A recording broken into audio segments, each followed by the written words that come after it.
terminar de filmar a aula.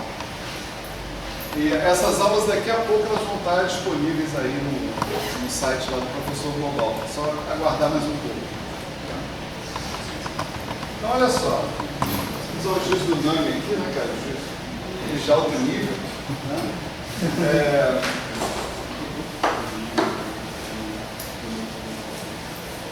A última vez a gente começou a falar, e agora nós vamos terminar, né?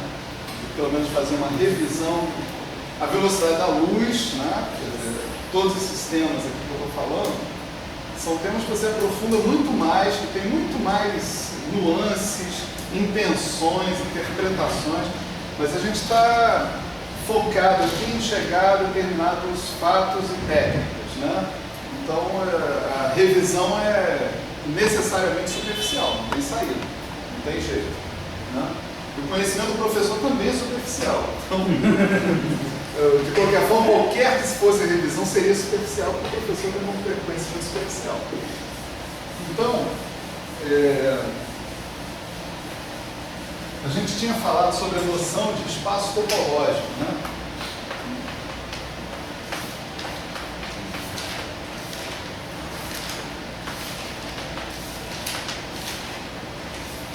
No espaço topológico, nós tínhamos caracterizado o espaço topológico como um conjunto arbitrário, onde você fazia uma escolha também arbitrária de subconjuntos, satisfazendo 3 propriedades básicas, né? Essas escolhas que você fazia definia, né, esses subconjuntos como o que nós chamamos de conjuntos abertos. Né? Então você tinha uma topologia que era um conjunto de subconjuntos, né? Indexados por um índice que pertencia a um certo conjunto de índices. Né? Esse I aí podia ser 1, 2, 3, 4, 5, coisas desse tipo. Né? E você precisava, né, que você tivesse o vazio X, o próprio espaço X, né, pertencentes a essa escolha que nós fizemos subconjuntos. Você precisava também que uniões arbitrárias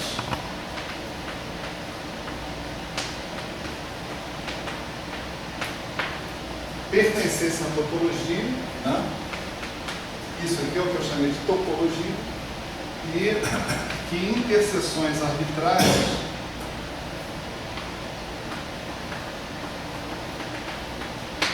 também pertencessem à topologia. Né? Essas são as 3 condições que definiam o espaço topológico. Então, vamos lá, né? Qualquer coisa pode ser um espaço topológico. Qualquer conjunto pode ser transformado em um espaço topológico. Né? Agora, é claro que alguns conjuntos vão admitir topologias interessantes. Que palavra é essa? Interessante. Né? Interessante é uma palavra que vai estar relacionada com continuidade. Né? Então, alguns conjuntos vão admitir topologias interessantes, outros vão admitir apenas topologias triviais ou banais, e você não extrai muita informação do ponto de vista de funções contínuas, né, dessas escolhas que você faz. Né? Tá legal. Então, da definição de espaço topológico, nós vimos uma série de subdefinições: definição de conjunto fechado, a definição de fronteira, né? A definição de um espaço compacto. Né? A gente precisa, no espaço compacto, você tendo uma cobertura aberta, qualquer cobertura aberta, você sempre vai poder escolher uma subcobertura finita, né? Que também seja uma cobertura do seu espaço. Né? Um subconjunto finito de conjuntos da sua cobertura aberta vai ser uma cobertura também. Né? Então essa é a propriedade de um espaço ser compacto, tá certo? Nós poderíamos ter falado de outras coisas, mas essas são mais prosaicas, talvez, né? Por exemplo, você tem um espaço conexo, né? E você tem um espaço simplesmente conexo, né? Mas isso nós vamos deixar para falar mais para frente. Né? Em seguida, nós passamos para um outro tópico, que foi o tópico dos espaços métricos, né? E a chave da discussão aqui foi a existência de uma aplicação, né, do produto cartesiano do espaço por ele mesmo nos reais. Vamos chamar essa aplicação de D, né? XY pertence ao espaço métrico, do princípio. Então eu tenho um D de XY, um número real, positivo, tá certo? Em princípio. Também satisfazendo mais 3 critérios, né? O primeiro critério é a simetria. O segundo critério é a positividade, né? Então, D de XX é o zero. Quer dizer, quando você admite que isso aí possa ser zero, é quando os pontos coincidem. Se eles não coincidirem, não é zero, né? E D de XY é sempre estritamente maior que zero se o x for diferente do y. Tá certo? E terceiro, que você tem a chamada desigualdade triangular, que é o D de XZ, é sempre menor ou igual que o D de XY mais o D de YZ. Tá certo? É uma desigualdade que é satisfeita trivialmente por um triângulo, que praticamente define um triângulo, né? Então, esse é um espaço métrico, né? E aí nós conseguimos misturar os dois conceitos, né? De que maneira?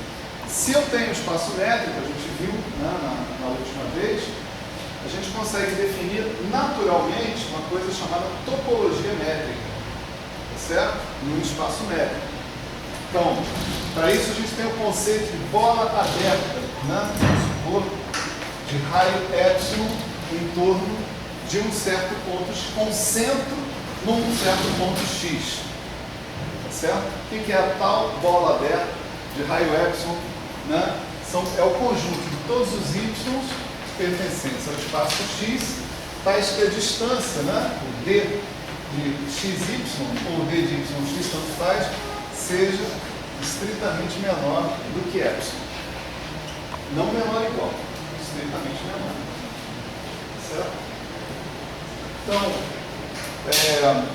isso daí é chamada bola aberta, né? Só para recordar, né? Aberta de raio epsilon e centro x. Certo? Uma topologia natural, né, que você pode colocar no espaço métrico é o conjunto de todas as bolas abertas e de todas as suas uniões. Tá certo? Uniões arbitrárias de bolas abertas. Então, essa é uma topologia natural que a gente pode ter no espaço métrico. Dessa forma, você transforma o espaço métrico num espaço topológico com uma definição específica do que você chama de conjunto aberto. Né? Os conjuntos abertos vão ser essas bolas abertas mais as suas uniões. É isso? E aí a gente verificou algumas coisas, né? A gente verificou dois fatos interessantes aqui, né? Que eram os seguintes. Primeiro, todo elemento x pertencente a um certo conjunto aberto, né,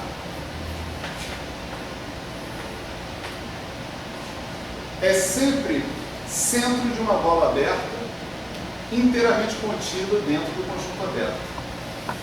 Né?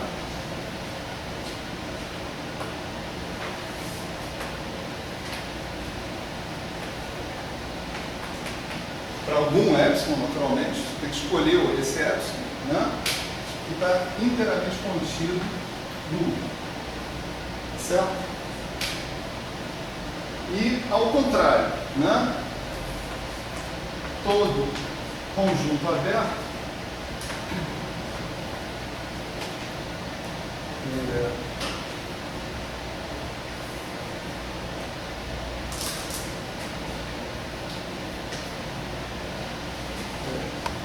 Não é assim. Se todo elemento de U contido em X, um certo subconjunto genérico contido em X, né? Se todo elemento do U contido em X está numa bola, é centro, né? Pertence a um U epsilon de X que está contido no próprio conjunto U, ou seja, se todo elemento de um certo conjunto está contido numa bola aberta, que por sua vez está contida dentro desse conjunto, então esse conjunto é aberto.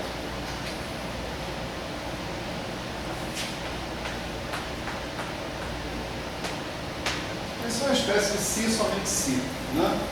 Tá certo? Quer dizer, na topologia métrica, se a gente admite a topologia métrica, né, os conjuntos abertos são sempre aqueles tais que todos os seus elementos estão contidos dentro de bolas abertas, que por sua vez estão contidos dentro do conjunto em questão. Tá? Só tem esses. Tá certo? Esse A e B significa si e somente si. Né? Isso for uma topologia natural, são todas as bolas abertas, centradas em qualquer X pertencente ao Isso. Qualquer X. Pega um X, pega todos os U epsilon, para todo o epsilon, né? Esses são todas as bolas abertas. Bom, aí, né, a gente conseguiu, a gente chegou a mais uma conceituação importante, vai ser importante para a nossa conceituação de função contínua, que é a conceituação de imagem inversa, tá certo? Então,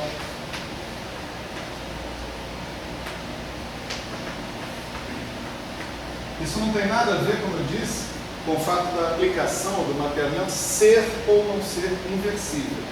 Né? Se você tiver um F de X e Y, por exemplo,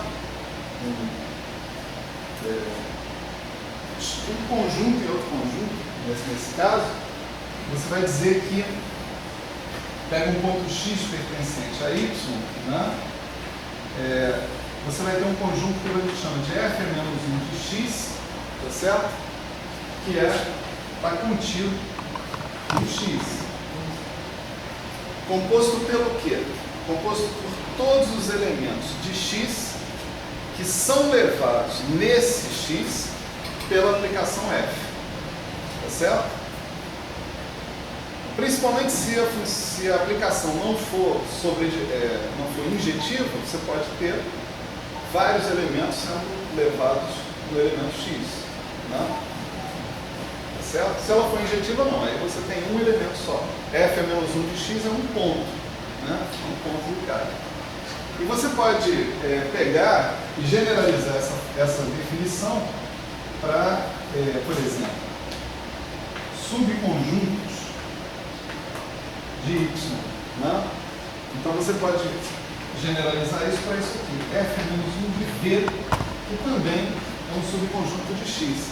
Essa é a imagem inversa de um certo subconjunto de Y. Então você vai pegar ponto por ponto do seu conjunto V, vai verificar os caras que são levados nele pela ação de F, né? E vai colecionar esses caras num conjunto, a gente chama esse conjunto de imagem inversa. Tá certo? Esse cara está aqui. Então temos aqui um certo conjunto de definições que já nos permite agora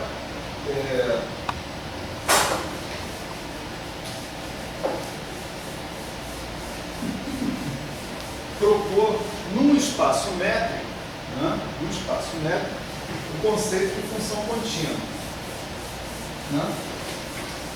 E tudo foi montado aqui, né, de modo que ficasse tudo parecido com o conceito de continuidade que a gente vê lá nos cursos de cálculo 1 na universidade.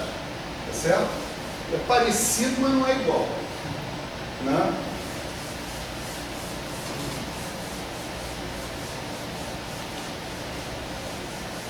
Então, o que nós chamamos de uma aplicação, um mapeamento contínuo, né?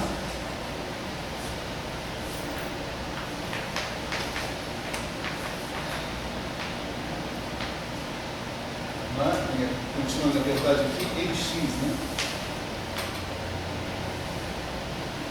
Você diz isso se dado epsilon positivo, você escolhe o seu bel prazer, né? Sempre é possível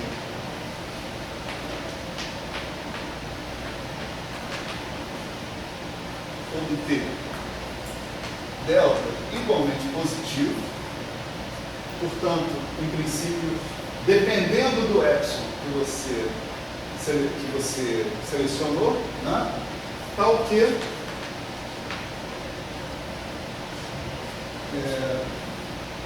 se a distância, né, entre x e y for menor do que delta, então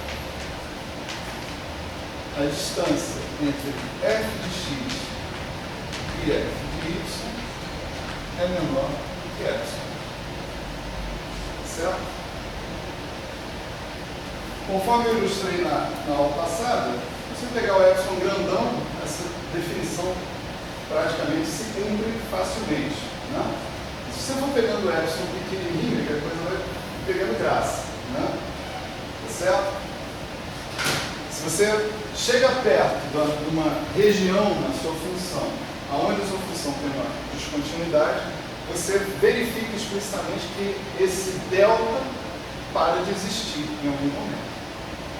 Você não consegue, né, realizar essa condição que está aí. Né? Isso é um traço, né, é uma pista, né, vamos dizer, da coisa visual de você observar uma função e ver que ela não é contínua, que há interrupções, vamos dizer assim, né, no gráfico dela, né? Certo? Então essa é a definição de continuidade em x, né?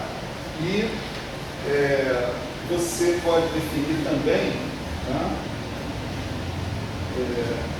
a continuidade da função como um todo, né? Você vai dizer que a sua função é contínua, por isso que ponto, né, não fala mais nada, se ela for contínua em todos os pontos de um certo espaço x. Certo? Aqui, no caso, nós estamos dizendo que é contínua em x. Eu estou falando função também, embora o nome função costume ser reservado a mapeamentos do seu espaço nos reais. Certo? Aqui, muitas vezes eu me traio, né? Então, o que eu devia falar é mapeamento, aplicação. Né? Eu estou vindo de um espaço métrico para outro espaço métrico. Está claro isso para todo mundo? Que a gente está indo para um espaço métrico para outro espaço métrico? Se eu não estiver indo para um espaço métrico, não tem sentido eu fazer isso. Isso aqui eu estou calculando, né? Lembra que esse f é de x em y, eu tenho uma métrica aqui e eu tenho outra métrica aqui. Não precisa ser a mesma, porque x não precisa ser y. Pode ser outra coisa. Então pode ser outra definição de métrica. Né? Vamos chamar até de d-barra, se for o caso. Né? Eu tenho uma maneira de medir distâncias em x e tenho uma maneira de medir distâncias em y. Tá? Esse cara e esse cara, né, são espaços métricos. Tem uma outra maneira de a gente formular essa definição de continuidade, né, que é a seguinte, né, eu vou dizer o seguinte: definição alternativa.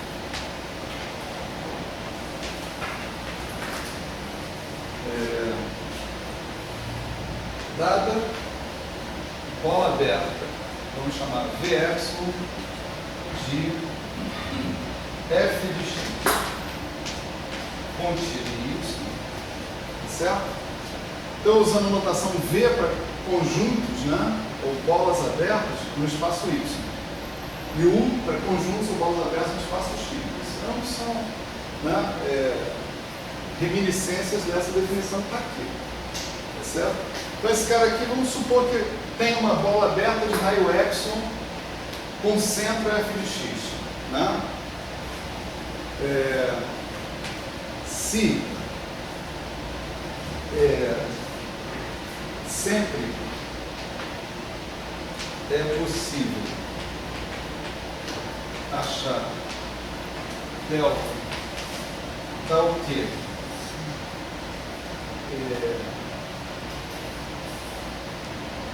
f de U delta de x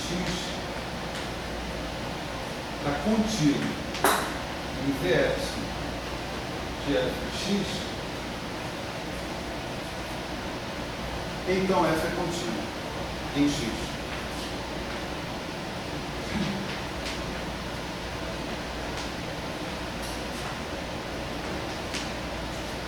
Bom, isso é a mesma coisa que está escrito lá em cima, né?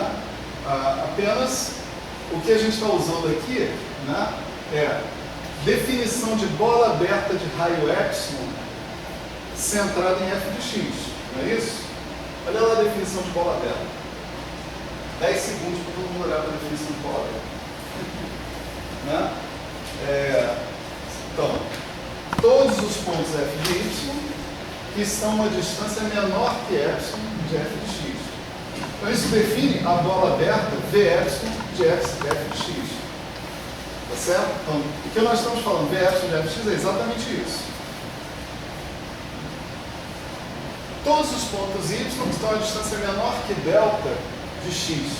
Isso define a bola aberta U delta de x. Tá certo? Quando você diz f de U delta de x, você diz cada ponto dessa bola aberta, se eu pegar o f e aplicar, né, a cada um desses pontos, o resultado que eu vou obter é um conjunto que também está limitado só que por epsilon. Também uma bola aberta, só que com esse raio epsilon. Tá certo? É exatamente a mesma definição que nós temos aqui. Dá para ver? Fala. Você usa bola aberta também nessa definição, então? Você usa? Bola aberta, o U ali. O delta é uma bola aberta de raio delta em torno de x. Então você só pode definir continuidade do espaço com método. Isso. Espera aí. Por enquanto, sim. Por enquanto, sim. É aí que nós queremos chegar. Tá? Tipo assim, eu estou tornando a definição de continuidade cada vez mais estranha. Só isso. No espaço médio. Né? Essa daqui é familiar. Tá certo? Essa daqui, todos nós vimos no curso de cálculo 1, não tem problema. Só que, ao invés de D e de barra, era módulo, né? A gente estava falando de funções dos reais nos reais, né? Então, a definição de distância lá é simplesmente módulo de x menos y, módulo de f de x menos f de y. Então, a gente tem uma experiência com essa definição. Então, eu disse que é parecido, mas não é a mesma coisa, por quê? Aqui pode ser o espaço das bananas e aqui pode ser o espaço das maçãs. Eu estou falando a distância entre a banana 1 e a banana 2. Aqui é a distância entre a maçã 1 e a maçã 2. Né? Estou exagerando, é óbvio. Não quero saber. Estou exagerando. Mas, tipo assim, o que eu quero que a gente fique confortável, né, é que se eu tenho uma definição de distância no espaço das bananas, uma definição de distância no espaço das maçãs, eu posso copiar o conceito de continuidade que eu tinha lá nas funções de R em R. Tá certo? É isso que eu estou fazendo, estou copiando o conceito de continuidade. E aqui eu estou refraseando o conceito de continuidade. Eu estou colocando uma notação um pouco menos óbvia, né? Pelo menos um pouco menos óbvia do ponto de vista que nós não vimos essa definição de continuidade com essa maneira, né, nos cursos de cálculo. Né? Mas eu estou chamando a atenção, quando eu falo bola aberta de raio epsilon de centro f de x, eu estou falando dos f de y, tais que a distância de f de y até f de x é menor que epsilon. Estou usando a definição de bola aberta. Mesma coisa para bola aberta de raio delta em torno de x. Né? E aqui, f disso está contido em v disso, é essa situação que está aqui. Eu posso aproximar sempre x de y, tanto quanto seja necessário, de modo que a imagem também esteja aproximada no final. Tá certo? Isso significa ser contínuo. Maravilha. Então agora nós vamos fazer o seguinte, né? Aqui a definição alternativa, deixa eu adicionar aqui equivalente. Né? Nós vamos dar uma outra definição de continuidade, que essa sim, né, não precisa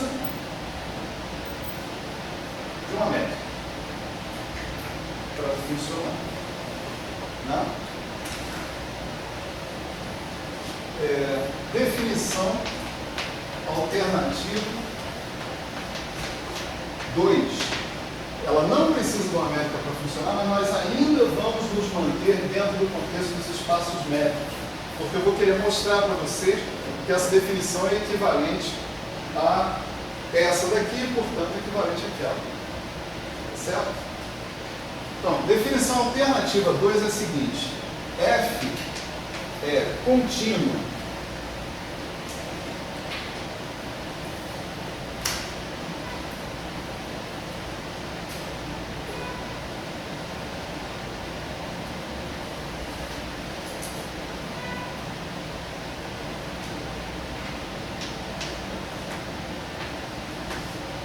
contínuo, pura e simplesmente, se a imagem inversa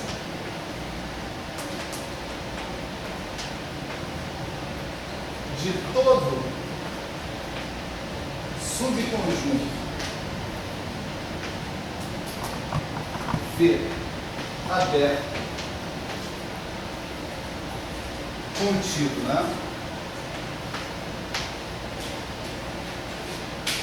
Em Y, né? É um subconjunto aberto contido em X. Ok? Você observa que a malandragem aí é que essa definição de continuidade ela só fala em topologia. Tá certo? Para ela funcionar, só precisa haver a escolha de uma topologia em X e de uma topologia em Y. Não de uma métrica. Mas nós vamos mostrar que essa definição é equivalente a essa definição que está aqui, no caso de eu ter um espaço métrico. Tá certo? Então vamos lá, vamos começar. Né?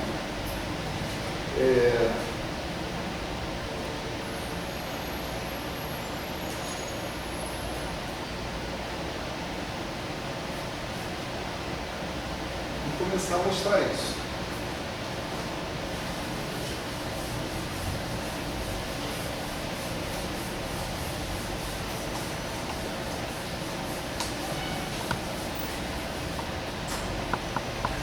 Então vamos supor essa história aqui, né?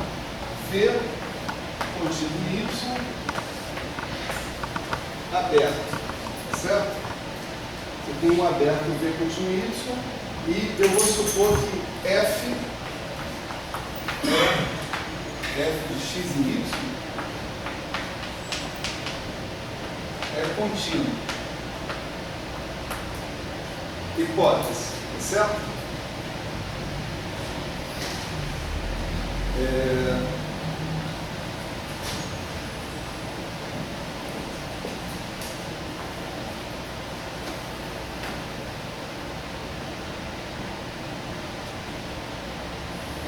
Então, o que a gente vai mostrar é o seguinte.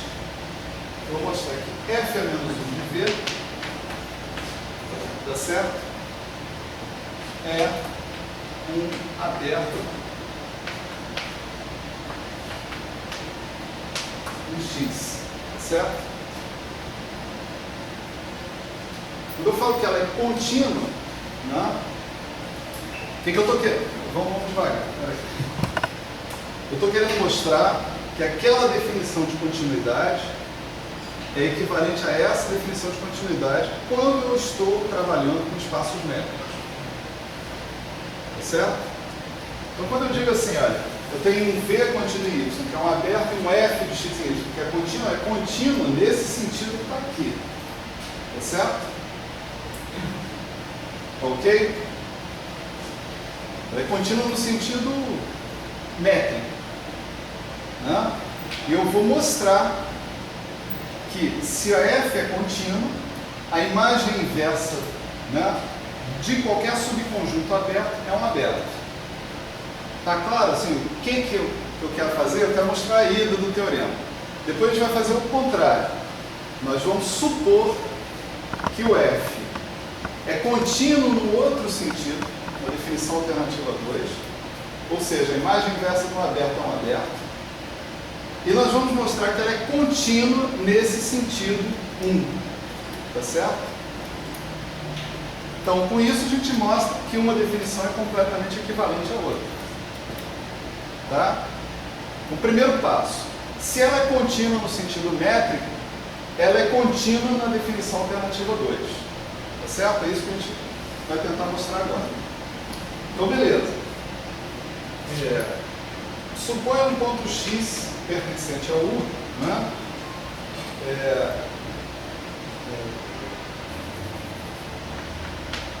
Chamo isso aqui de U, tá? F é menos 1 de V, para não ficar escrevendo F menos 1 de V o tempo inteiro.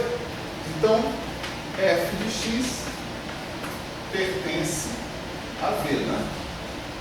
Certo? Porque x está na imagem inversa do F. Definição de imagem inversa.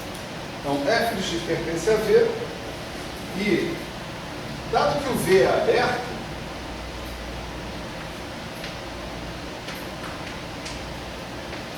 tem uma bola aberta de raio epsilon que contém o f de x. Né?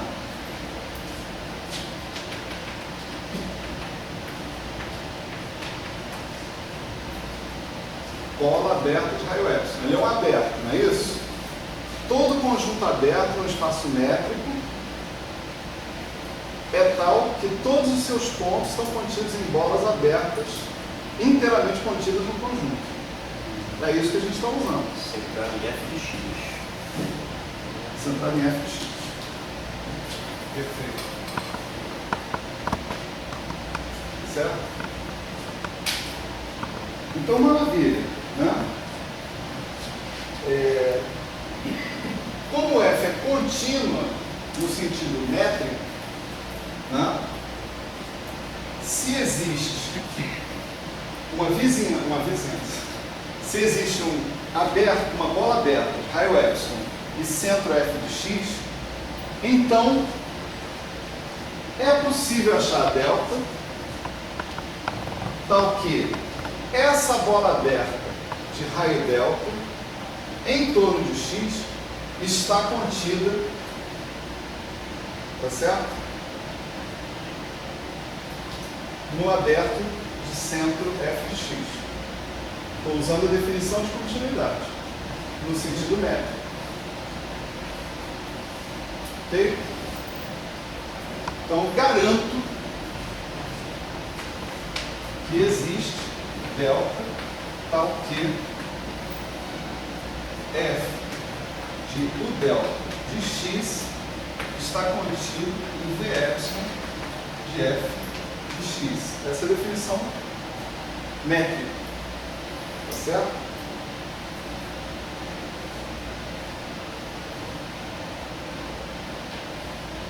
Ok. Bom, e o meu V epsilon de f de x, obviamente, também está contido no V. Não é isso? Portanto, meu f de u delta de x está contido em V. Está contido no conjunto aberto original. Tá certo? Então, o delta de x está contido em f menos 1 de V. Concordam?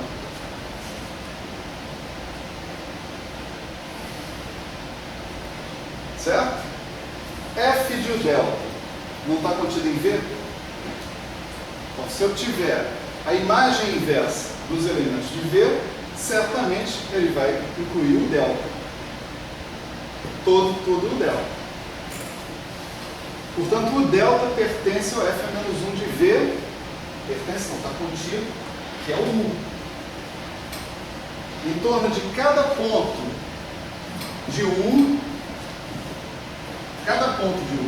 eu encontrei uma bola aberta de raio epsilon, de raio delta, desculpa, inteiramente contida em U.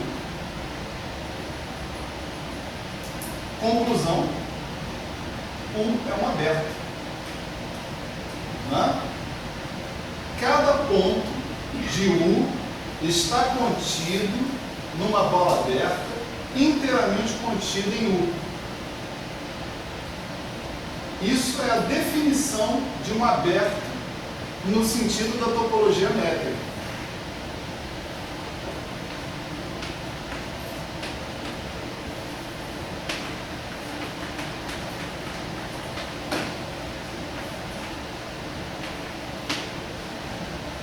Então,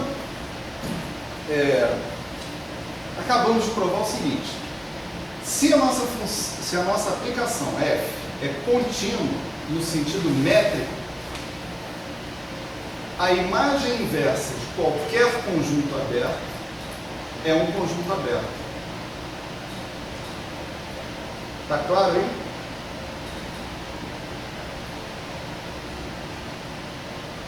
Foi isso que a gente provou.